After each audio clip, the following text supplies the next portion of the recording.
সকলকে জানাই শুভ সকাল। তার সাথে সাথে আমার চ্যানেলে তোমাদের সবাইকে স্বাগত। সকালবেলা তোমাদের সামনে চলে আসলাম, একদমই সকাল, জানো তো, সবেমাত্র অর্পণ এখন বাজারে গেল আর আমি এই যে উঠে এখানে বসে আছি বেশ কিছুক্ষণ হলো। হাতে মোবাইল নিয়ে এটা সেটা দেখছিলাম, মোবাইলের চার্জটাও শেষ হয়ে গেল। সেটা আবার চার্জে বসে একটা লাইট জ্বালিয়ে নিয়ে আবার এই জায়গায় বসে পড়লাম। তো চলো, ঝড় টড় তো সব থেমে গেল, বৃষ্টি কমে গেছে, আজকের ওয়েদার ঠিকঠাক আছে, বেশ সুন্দর। যদিও আমি এখনও বাইরে যাইনি, বাইরের ওয়েদার দেখিনি, তবে কানে যে আওয়াজ পাচ্ছি মনে হচ্ছে যে না, আজকের ওয়েদারটা ঠিকঠাকই আছে। তো চলো, আজকের দিনটা তোমাদের সাথে আমার এই সকালবেলায় শুরু হয়ে গেল। তো আমার সাথে থাকো, পাশে থাকো আর দেখতে থাকো আজকের ব্লগটা।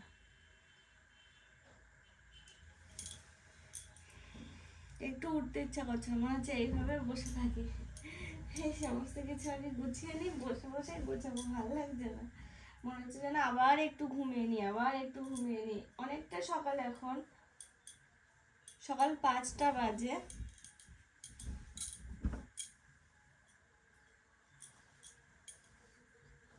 আর যেন বাড়ি থেকে না বেরিয়ে বেরিয়ে না কোথাও যেতেও ইচ্ছা করছে না। আমার খুব দরকার ছিল একটু কৃষ্ণনগর যাওয়া। এদিকে আমার আবার একটা দিন কারেন্ট ছিল না, হাতে কাজ পড়ে গেছে, কি যে করি সেটাই বুঝতে পারছি না। কৃষ্ণনগর গেলে এই সকালবেলায় যেতে হতো।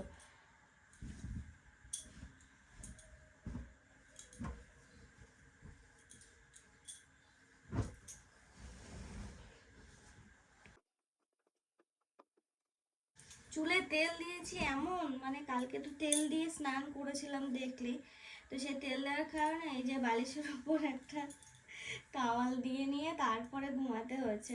কি করা যাবে বলো, নয়তো বালিশ কভারটা এমনি সাদার উপরে সব লজ্জা হয়ে যাবে।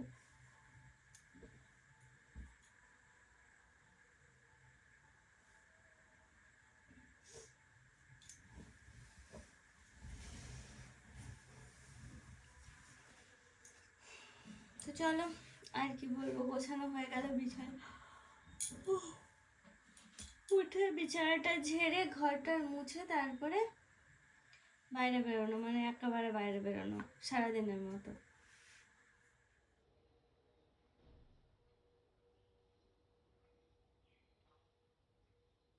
জানো তো, বেলা দেখতে দেখতে অনেকই হয়ে গেল আর এখন দেখছি যে সূর্যের দেখা একটু একটু যেন যাচ্ছে। ওই দেখো, একটু একটু আলো হচ্ছে, রোদ এখনো সেরকমভাবে ওঠেনি, দেখেছো? তবে দেখো, আমি এরই মধ্যে কিন্তু পুরো ফ্রেশ হয়ে এখন নিচেও চলে আসলাম। আর নিচে এসে প্রথমে যেগুলো ডিউটি থাকে সেটা হচ্ছে সবজি কাটা। তো সেই সমস্তগুলো আর কি বসে পড়লাম কাটতে। মানে প্রথমে আলু কাটছি, আলু সিদ্ধ দেওয়া হবে, মা ওদিকে ভাতটা চাপিয়ে দিয়েছে আর আমি তো এদিকে একদম ঠেসে বসে পড়েছি। যত রকমের সবজি আছে এক ধার থেকে কাটা শুরু করব বলে। আর আমি না ওই করি, জানো তো, মানে মাকে জিজ্ঞেস করি কি কাটবো না কাটবো, মা বলে কাটতে থাকো। আমি ঠিক সেই রকমভাবে যা সবজি থাকে যত রকমের সবজি থাকে এক এক এক এক করে কাটতে থাকি, তারপরে যেটা যার মধ্যে দিয়ে দিয়ে রান্না করা যায় সেরকমই আর কি পরে সব কিছু ঠিক করা হয়। আর এই দেখো, এখন কিন্তু আমি সকালে যে রুটি হবে, তো সেই রুটির জন্য আটা চালতে বসে গেছি। মানে এই রুটিটা তো হবে মেনলি বাবার জন্য, আর এক্সট্রা মানে কয়েকটা তো করাই হয় বলো, একদম তো গুনে গুনে করা হয় না। তো সেরকমভাবে আটা মাখতে বসে পড়লাম সকাল সকাল। মা ওদিকে ভাতটা চাপিয়ে দিয়েছে আজকে, এদিকে আমি আটাটা মাখতে শুরু করে দিলাম আর কি। এরকমভাবে কাজকর্মগুলো এখন করা হচ্ছে, দুজন মিলে আর কি হাতে হাতে করে ফেলা হয় যতটা তাড়াতাড়ি সম্ভব। আমাদের দুপুরের রান্নাগুলো এখন তাড়াতাড়ি করে ফেলা হয়, ওই যে একবারে সবজি কাটা হয়, তো তারপরে সব এক এক করে সব রান্না বান্না করা হয়। দেখো না, এখন বাজে 9টা বাজতে 10, যদিও আমাদের এই ঘড়িটা 5-7 মিনিট ফাস্ট আছে, তাও ওই টাইমেই বললাম আর কি, আমি ঘড়ি দেখেই বলছি। দেখো, আর আটা মাখতে মাখতে না আমার ভালোই অভ্যাস হয়ে গেছে। বিয়ের আগে তো আমি কোনোদিনই রুটি করিনি, এমনকি ঠিকঠাকভাবে বেলতে পর্যন্ত পারতাম না। কিন্তু এখন দেখেছো রুটিগুলো কি সুন্দর ট্যাপা ট্যাপা হয়ে ফোলে আর কি সুন্দর হয়। আর বেলায়ও এক্সপার্ট হয়ে গেছি, মোটামুটি খারাপ বেলি না। আটাটা, এই আটাটা না এমনই, ওই বাড়ির গমে ভাঙানো আটা এটা। আর এটা না বেলার সময় একটু আটার পরিমাণটা বেশি লাগছে, আর আমি যখন বেলি অন্য আটা, ওই কেনা আটাগুলো, তখন না একদমই আটা লাগে না, জানো। আর এই দেখো, মা ঘরে কিছুটা চাপিয়েছে, প্লাস আবার বললো যে রুটিটা একটু বাইরে করে, তো এখানে কি বসে পড়েছে। ও চলো, মা ওদিকে রুটিটা তাহলে সেঁকে নিক, আর এদিকে আমি ভাতের সমস্ত কিছু রেডি করি। যেহেতু সিদ্ধ দেওয়া আছে, ভাতে ভুতে দেওয়া আছে, আলু সিদ্ধ, পটল সিদ্ধ, নানান কিছু দেওয়া আছে, তো সেগুলো আর কি বার করে মেখে ফেলবো। কারণ কি বলো তো, ওই যে বলি না, ভাতে ভুতে যাই দেওয়া থাকুক না কেন, ডিউটি পরে আমারই, মানে দায়িত্বটা থাকে আমারই মাখার। কারণ ওই যে সবাই বলে আমি মাখলে নাকি একটু টেস্ট ভালো হয়, তো সেই জন্যই আর কি এই সিদ্ধগুলো আমি মেখে নিই। তো সেরকমভাবে ভাত টাত বেড়ে ওই আলু সিদ্ধ, পটল সিদ্ধ যা দেওয়া আছে সেগুলো আর কি টেবিলের উপর নিয়ে এসে আস্তে আস্তে এবার মাখতে থাকবো। এইরকমভাবে দেখো, ওইদিকে ঘড়ির কাঁটা বেজে গেল 9:35। বাবা এখনও বাজার থেকে আসেনি, অর্পণ এখনও আসেনি। আর এদিকে হচ্ছে আজকে সকালের মেনুতে আছে কলাইয়ের ডাল সিদ্ধ প্লাস সাতলানো, দুরকমই আছে। জানো তো, কলাইয়ের ডাল সিদ্ধটা আমার সব থেকে ফেভারিট, মানে ডালের মধ্যে সব থেকে ফেভারিট হচ্ছে কলাইয়ের ডাল সিদ্ধ। আমার আবার সাতলানোর পরে না অতটা ভালো লাগে না, তো সেই জন্যই আমি সিদ্ধটাই খাই। আর আর হচ্ছে অর্পণের আবার দেখি যে সিদ্ধ ভালো লাগে না, তো সেই জন্য আমাদের দুজনের জন্য দু রকম করা হয়। আমার জন্য সিদ্ধ তুলে রাখি, বা মা করলে মা তুলে রাখে। আর অর্পণের জন্য সাতলানো বলতে তো বোঝো সবাই না, কেউ বলে ফোড়ন দেওয়া, আর মানে এক একজন এক এক রকম বলে আর কি। চলো, ওই সমস্ত কিছু তো রেডি হয়ে গেল, কিন্তু এখনও খাওয়ার যেহেতু সময় হয়নি, এই যে মা আবার সবজি নিয়ে আসলো, বাইরে সবজি কাকু এসেছিল, তো সেখান থেকে পুঁই ডাঁটা নিয়ে আসলো। সেই আমি বলেছি না, ডাঁটা দেখলে আমার মাথায় কাজ করে না, আগে আমি ডাঁটা কুটতে বসবো। যদি সকালবেলা ডাঁটাটা ছিল না বলে কাটা হয়নি। এখন এই দেখো, সমস্ত কিছু রেডি করে নিয়ে আমি এখন বসে পড়লাম ডাঁটা কাটতে। আর ওদিকে কাজকর্ম মোটামুটি সব গোছানো হয়ে গেছে। এখন দুপুরের জন্য 2-1 রকম তরকারি রান্না করলে পুরোপুরি কমপ্লিট আমাদের রান্না বান্না। এই আর কি হচ্ছে, ভালোই হচ্ছে। সকাল সকাল রান্না বান্না হয়ে গেলে কি বলো তো, সারাদিন হাত পা খালি করে একটু ঘুমানোর দরকার থাকলে ঘুমানো যায়, মানে মা একটু রেস্ট নিতে পারে। আর আমি তো উপরে গিয়ে যে কী করি, দিনের বেলা কোনো দিন ঘুমাই আর কোনো দিন তো ঘুমাই না। এই দেখো, দেখতে দেখতে আবার একটা পার্সেল আসলো। এই পার্সেলটা নিতে আবার বাইরে আসলাম, তো এসে দেখলাম যে অর্পণবাবু বাজার থেকে বাড়ি চলে এসেছেন। তো এখন আমাদের খাওয়া দাওয়া হবে। তো এই দেখো, তার আগে আমি এই প্যাকেটটা খুলবো, কারণ পার্সেল যাই আসুক না কেন, আগে কিন্তু দেখতে সব থেকে বেশি ভালো লাগে। জানি আমি অর্ডার করেছি, আমি সব কিছু দেখে শুনে, কিন্তু তাও কেন জানি না, নতুন কিছু আসলেই না সেটা সাথে সাথে খুলে দেখতে খুব ইচ্ছা করে। আশা করি আমার মতো তোমাদেরও এরকম হয় কোনো কিছু। এখন বেলা কটা বাজে দাঁড়াও বলছি, এখন বাজে 12:33। আর এখন আমি আর মা একটু যাচ্ছি বাজারে। আর বাজারে আমার এই যে একটা কাজ আছে, এই জামাটা একটু সেলাই করার আছে, হাতাটা লাগানো আছে, সেই জন্য যাচ্ছি। আর হচ্ছে মায়ের একটু দরকার আছে, মেনলি মায়েরই দরকার। তো আমার মনে হলো যে না, এটা আমি তাহলে দোকানেই দিয়ে আসি। সাইড সেলাই হলে হয়তো আমি করে নিতাম, তো যেহেতু হাতা লাগানো আছে তো সেই জন্য আমি দোকানেই দিয়ে আসবো। তো চলো আমাদের সাথে, তোমাদেরকেও নিয়ে যাই, কোথায় যাচ্ছি না যাচ্ছি সবটাই দেখাচ্ছে তোমাদের সাথে, তোমাদেরকে নিয়েই যাবো। ওদিকে রেডি হয়ে গেলাম, মা ওদিকে রেডি হয়ে গেছে, এবার যাওয়ার। আমি বলতে বলতে চলে আসলাম এখন নিচে, দেখলাম যে মা এখনো পুরোপুরি রেডি হয়নি। এদিকে শাড়িটা মানে মা তো স্নান করে নিয়েছে, গাটা ধুয়ে নিয়েছে, শাড়িটা খোলা ছিল, তো সেটা আবার মেলে দিয়ে আমি যেহেতু স্কুটি নিয়ে যাব আমি আর মা, তো সেই জন্য আর কি সব ব্যাগ ট্যাগগুলো রেডি করছি। তো একটা রয়েছে বাজারের ব্যাগ, আর একটা আমার হ্যান্ড ব্যাগ রয়েছে। তো বাজারের ব্যাগের মধ্যে কি বলতো, বেশ কিছু পুরানো জিনিস রয়েছে, ওগুলোই হচ্ছে বদল হবে, বাসনের দোকানে যাবে। তো তার জন্য আর কি ওই ব্যাগের মধ্যে ভর্তি করে আমরা স্কুটি করে এখন যাব বাজারে, যেহেতু তো বেশ কিছু নতুন জিনিস নেওয়ার আছে, সেগুলোও নেব আর তোমাদের সঙ্গে তো শেয়ার করবো। আর আজকে একটা বিশেষ জায়গায় যাব, কোথায় যাচ্ছি এক্ষুনি দেখতে পারবে তোমরা, কারণ দারুণ একটা, তোমরা তো টাইটেল দেখে আশা করি বুঝতে পেরেছো, দারুণ একটা জিনিস নিতে যাব। তো কি নিতে যাব না যাব পুরোটা তোমাদেরকে একটু তো দেখাতে হবে। কিন্তু চলো এখন যাওয়া যাক। আর মা ওদিকে মোটামুটি রেডি হয়ে গেছে, এখন ওই ঘরে তালাগুলো দিচ্ছে, আর আমি এদিকে স্কুটিটা বার করার বন্দোবস্ত করছি আর কি। দেখতে দেখতে আমি তো বেরিয়ে পড়লাম, এখন মা বেরোনোর পালা। তো দেখো দেখতে দেখতে কিন্তু বাজারেও চলে আসলাম, যেহেতু আমি স্কুটি চালাচ্ছিলাম আমি কোনো ক্লিপস নিতে পারিনি। তো এই দেখো এসেই কিন্তু এখন আমরা সোনার কানের দেখছি, আর কানেরটা কিন্তু নিয়েই আমরা এখন বাড়ি ফিরবো। না না না, ভুল বললাম, এখন আমরা বাড়ি ফিরবো না, যাবো আমরা বাসনের দোকানে, ওই জিনিসগুলো নিয়ে এসেছি সেগুলো নিয়ে। আর আমাদের সেই বড় প্রেশার কুকারটা একটু খারাপ হয়ে গেছে, তো সেই জন্য ওটা আর কি বদল দেবো। তো এই দেখো চলে আসলাম। আর একটা আমি তো অন্য টাইপের একটা নিতে চাইছিলাম, মা ভয় পেলো, যে কালারিং যেগুলো হয় না আমার খুব ভালো লাগে।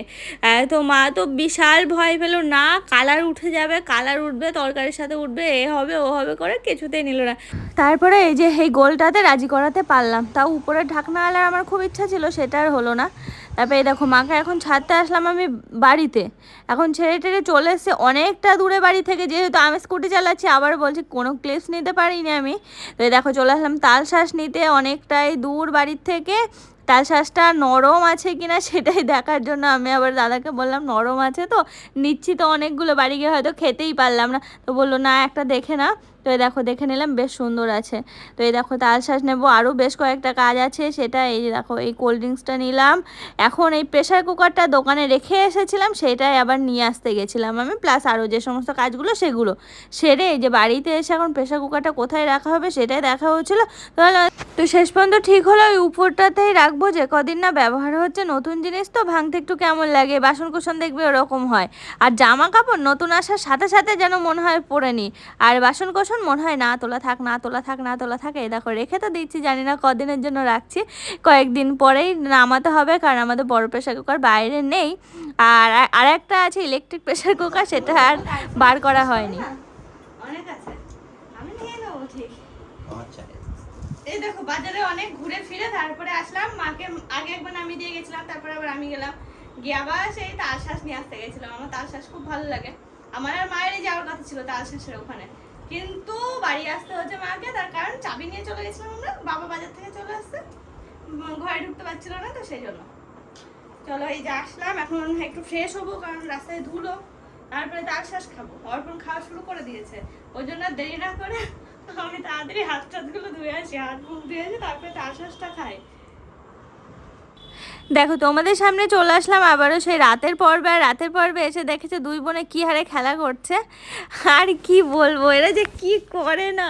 এসেই যখন এদেরকে দেখতে পেলাম, এদের মানে চোখে পড়লো, এদের দেখছি কি সুন্দর খেলা করছে জানো, দুজনে মারামারির মতো খেলা করছে, ওকে কামড়াচ্ছে ওকে কামড়াচ্ছে এই করছে। তাছাড়া বাড়িতে সবাই ছিল, মোটামুটি সবার সাথে গল্প করতে করতে অনেকটা টাইম কাটলাম। তারপরে তো মাথায় আসলো, এই বাবা সেই যে সকালবেলা ভিজিয়ে রেখেছিলাম মনে আছে চানা, তো সেটা তো আমাকে করতে হবে, রান্না করতে হবে রাত্রে রুটির সাথে। তো এই দেখো এদের খেলা দেখতে দেখতে সেইটার জন্য আর কি রেডি করব। দেখেছো একজন তো টেবিলের উপর আর একজন আছে চেয়ারের উপর, এবার দেখো হাত দিয়ে কি সুন্দর, সরি হাত বলছি, ওদের পা আর কি, ওই দিয়ে দেখো কি সুন্দর এরকম করছে। অনেক সময় এরকম দেখেছি সেই হনুমানের বাচ্চাগুলোও এরকম করে জানো, একজন আর একজনকে এরকম করে, মানে বাচ্চায় বাচ্চায় খেলা করে না যখন, ঠিক তখন। আর এরাও দেখো এরকম উঁকি মারছে, এখানে দেখতে পাচ্ছি ফাঁকাগুলো দিয়ে আবার উঁকি মারছে। কি সুন্দর পুরো বাচ্চাদের মতো একদম, কি যে ভালো লাগে। যাদের বাড়ি আছে তারাই হয়তো বুঝবে, হয়তো অনেকে বলবে বিড়াল নিয়ে আদিক্ষেতা করছে, না গো খুব ভালো লাগে জানো, যে কোনো পশু পাখি এত ভালো লাগে না। তো চলো দেখতে দেখতে সময় হয়ে এলো রান্না বান্না করা, তো রান্না বান্নাটা করতে হবে, তো এই ঘরটা একটু মোছার দরকার ছিল। তো এই দেখো আমি লাস্টটা নিয়ে মোছা শুরু করে দিলাম, মধুকা বসে পড়েছিল নিচে, বললাম শিগগিরই ওঠো, তুমি ধপ করে বসে পড়েছে, চার্লি শুয়েছিল একটু আগে, তো এই দেখো আবার মুছে নিচ্ছি। হ্যাঁ কারণ চার্লির গা থেকে লোম টোম পড়বে, তো তো সেই জন্য আর কি, কারণ গরম পড়েছে, মা আবার নিচে মেঝেই শোয়, তো সেই জন্য আর কি মোছা হলো। আর এই দেখো এখন চলে এলাম প্রেশার কুকারে কি বসিয়েছি বলো তো, সেই চানাটা সিদ্ধ করতে বসেছি। আর এই এক ঝামেলার জিনিস জানো তো, মটর হোক চানা হোক, এদের যে সিদ্ধ করতে কি হ্যাপা কতক্ষণ যে সময় লাগে, অনেক সিটি দিতে হয়। আর এই দেখো এখন আমি দুধের হাঁড়ি থেকে সরটা তুলে নিচ্ছি, কারণ কি জানো, এখান থেকে দুধ ঢেলে আমি দুধ খাবো, বেশ কদিন হলো দুধ খাওয়া হয়নি, তো বলছিল যে দুধ খাওয়া হচ্ছে না, দুধগুলো জমে যাচ্ছে, তো সেই জন্য আমি বললাম তাহলে আমি এই যে রান্না বান্নার আগেই এখনই না হয় দুধ চুমুক দিয়ে খেয়ে নিই। কারণ কি বলো তো, ওই রাত্রেবেলা আমি যেহেতু চানাটা একটু পেঁয়াজ রসুন দিয়ে করবো, রাত্রেবেলা ওই তরকারি খাওয়ার পর চানা খাওয়ার পর আর দুধ খেতে ইচ্ছা করবে না। তো সেই জন্যই আর কি এখনই ঢেলে নিলাম, এই এখনই খাবো বলে। আর দেখো আমি না যখন হাজরাপুরে ছিলাম একটা নেশাই ছিল জানো, প্রতিদিন ওই রাত্রেবেলা শোয়ার আগে যদি গ্লাসে করে দুধ আমার কাছে না পৌঁছাতো, জানো মনে হতো কি একটা খাইনি এরকম মনে হতো। কিন্তু এই বাড়িতে দেখো না, গরু আছে, সব কিছু আছে, খাঁটি দুধ পাচ্ছি, সব কিছু ঠিক আছে, কিন্তু সেই নেশাটা নেই। জানি না উপর নিচে থাকার জন্য এই রকম ব্যাপার হলো কি না, কারণ ওই বাড়িতে আমার পুরো নেশা ছিল আর প্রতিদিন, আর এখানে এসে সেটা আর হয় না। দেখো ঘরে দুধ জমে আছে তাও খাওয়া হয় না। তো চলো তরকারি তো বসিয়ে দিলাম, আর ওদিকে কাজকর্ম তো কমপ্লিট করেই ফেলেছি। এখন এই যে চলে আসলাম রুটির লেচি করার জন্য। আটাটা মাখা হয়ে গেছে আগে, এখন লেচি করে তারপরে লেচি করতে বসলাম, সবাই মিলে গল্প করব বলে। তারপরে একটু বেলে নেব, বেলে নিয়ে সেঁকে নিলেই মোটামুটি রাত্রের খাবার দাবার সব রেডি। আর মধুকাকে তো বসিয়ে রাখা হয়েছে, কাকু রুটি করব, খেয়ে দিয়ে তারপরে যাবে। আর ওদিকে প্রেসারে তো ওটা সিটি দেওয়া হয়ে গেছে অনেকক্ষণ আগে, তরকারি বসিয়ে আমি এসেছি এখানে। আজকে না সন্ধ্যায় শুরু করেছি, কারণ জানি তো ওইটা রান্না করতে অনেকক্ষণই সময় লাগবে, কারণ মাংসের মতো করেই তো রান্না করা হয়, অনেকটাই টাইম লেগে যায়। তারপরে এই দেখো রুটির আটা মেখে আটার লেচি করে তারপরে বেলে সেকে অনেকটা টাইম লাগবে। আর ওদিকে আমার একটু কাজও আছে, তো সেই জন্য একটু সন্ধ্যায় শুরু করে দিয়েছে আজকে রান্না বান্না। কেমন পড়েছে, সাংঘাতিক গরম। তোমাদের তো দেখালামই যে সন্ধ্যাবেলা খাবার দাবার মানে করছিলাম আমি, তো সেই সমস্ত কিছু করে না এত গরম লেগেছে সে বলার বাইরে। আর কি বলবো, উপরে সে তো স্নান করলাম, পুরো রীতিমতো গা টা ধুয়ে পুরো ফ্রেশ হলাম। তো রান্না করতে করতে এমন একটা পরিস্থিতি হয়েছিল, পুরো স্নান করে গেছিলাম, মনে হচ্ছে যেন জল থেকে ডুব মেরে গিয়ে আমি ওই রান্নাঘরে দাঁড়িয়ে আছি, এরকম আর কি। তো এসে আবার সব ফ্রেশ হলাম, আর এখন এই যে একটু সাজুগুজু করেছি, মানে একটা ভিডিও করার ছিল, তো সেই কারণে একটু সাজুগুজু করলাম। আর তার মাঝে তোমাদের সামনে আসতে পারিনি, খাবার দাবার সব আনার আছে আজকের মেনুতে, তো তোমরা জানোই মেনুতে আছে হচ্ছে চানা করেছিলাম আজকে, আর হচ্ছে রুটি। তো এই আর একটু কাজ করতে হবে, আমি অর্পণকে আজকে বলছিলাম যত রাতই হোক না কেন আজকে কাজ করে রাখতে হবে, কারণ কি বলো তো কালকে আবার থাকবো না সারাটা দিন, একটু কাজ হবে না। আর তোমাদের সামনে তো সেরকমভাবে আমি ব্লগে নিয়ে আসতে পারছি না, তো সেটা ভেবেই আর কি যে না আজকে অন্তত কাজটা সারবো যত রাতই হোক না কেন। আর এই আর কি। আর এই দেখো 2 দিন হলো চালি এত দুষ্টুমি করছে, ও ঘরে ঘুমাচ্ছে, বাইরে গিয়ে হিসু করছে জানো। ওর তো ছাদে যাওয়ার কথা, কিন্তু ছাদে যাচ্ছে না, এত দুষ্টুমি করছে। তো কালকে তো ওকে ঘরে নিয়ে আজকে এত গরম পড়েছে, আমাদেরই কেমন লাগলো। ও ঘরে এসে এখন কিন্তু দিব্যি ঘুমাচ্ছে, ওই দেখো কিন্তু দিব্যি ঘুমাচ্ছে, মানে দেখেই কেমন লাগছে। না নিয়ে কি করব বলো। আর কি বলো তো ও থাকলে না, তোমরা তো জানোই যে এরা থাকলে কি হারে লোম সারা কি বলবো ঘর টর ভর্তি হয়ে যায়। এমনিই তো বলি আমি 2-3 বার করে, ও থাকলে তো 3 বারের কমে মোছা হয় না, 3 বার আমাকে মুছতেই লাগে ঘর। মানে সকাল ও বেরিয়ে যাওয়ার পর একবার মুছতে হয়, প্লাস তারপরে দুপুরবেলা আবার যেন মনে হয় এদিকে সেদিকে লোম রয়েছে, তো সেই জন্য আবার মুছতে হয়। জানো এর আগের বারটা কি হয়েছিল, চালির লোম গিয়ে এসিটাই গেছিলো 12টা বেজে, এসি চলছে না। তারপরে যখন সার্ভিসিং করতে আসলো বললো যে চালির লোম গিয়ে ওরকম অবস্থা, দেখে ফ্যান চলে ওরে পুরো ওরকম আর কি। তো চলো আজকে অনেক কথা বলে নিলাম তোমাদের সাথে, এখন একটু কাজ করব। আমি একটু এই যে সাজুগুজু করেছি, যেহেতু সাজুগুজু করার বলতে ভ্যানটা পরে রয়েছে, আর কিছু না, লিপস্টিকটা রিমুভ করলেই হয়ে যাবে। তো এইটা করে একটু খাওয়া দাওয়া সারবো, খাওয়া দাওয়া সারার পরে আমার নিজের কাজটা করতে হবে। তো চলো সবাইকে এবার শুভরাত্রি জানাচ্ছি, সবাই ভালো থেকো, সুস্থ থেকো এবং সাবধানে থেকো। আর কালকের ব্লগটাও কিন্তু মিস করো না, কারণ কালকে আমরা সবাই মিলে একটা জায়গায় বেড়াতে যাচ্ছি। আজকের মতো নমস্কার, সবাই ভালো থেকো।